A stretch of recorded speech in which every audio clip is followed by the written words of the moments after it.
بسم الله الرحمن الرحيم. اهلا بحضراتكم.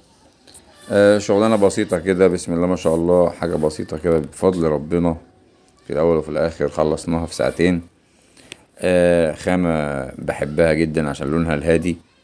بس هي الفكره مش كل الناس بتحبها، لان في ناس كتير استخدمتها في مصالح حكوميه يعني. بس هي بصراحه لونها هادي، الروزة النصر.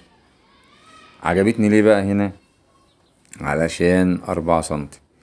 وانا من انصار ان احنا لما نختار خامة او نشتغل في اي حاجة في ديكورات، يعني ما تبقاش الشكل على حساب المتانة، على حساب العمر، على حساب الاستعمال.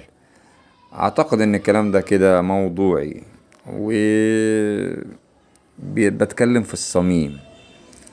بفضل ربنا وفقنا وخلصنا ال7 درجات دول في بالظبط ساعتين، عشان الدرجة كانت طويلة. عفوا. الفرملة، اظن هنا اللون باين. الخطوط دي اسمها فرملة. محمود بيكسر سوكة. الفكرة كلها ان الفرامل دي عايزة مكان يكون مفهوش الاستعمال اللي جنب الزراعة وأرض وترابة والكلام ده. يعني هو كانت متبلطة سيراميك متكسرة، لو هتتعمل انترلوك 10/10 بما يجست حاجة زي الفل.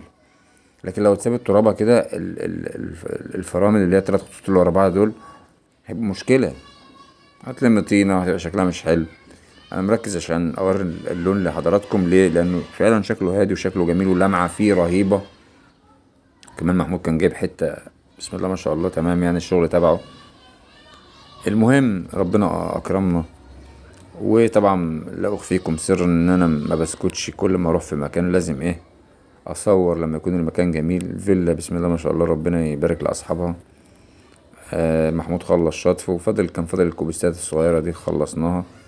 في شجرة التين اللي هو التين البرشومي.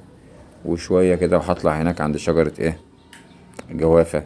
وقلت لنفسي الواحد يبقى قاعد في البيت كده، يمد ايده من البلكونة يقطف الجوافة وياكلها. دي حاجة يعني ده حلم والله.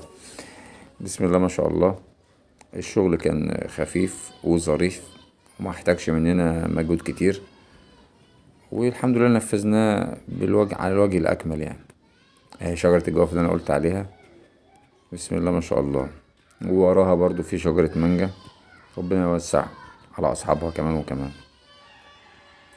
أرجو يكون الفيديو مش طويل والناس اتفرجت ولو في أي استفسار ما بسكتش يعني. وبجد التليفونات اللي بتيجي جميلة جدا. دمتم في أمان الله، والسلام عليكم.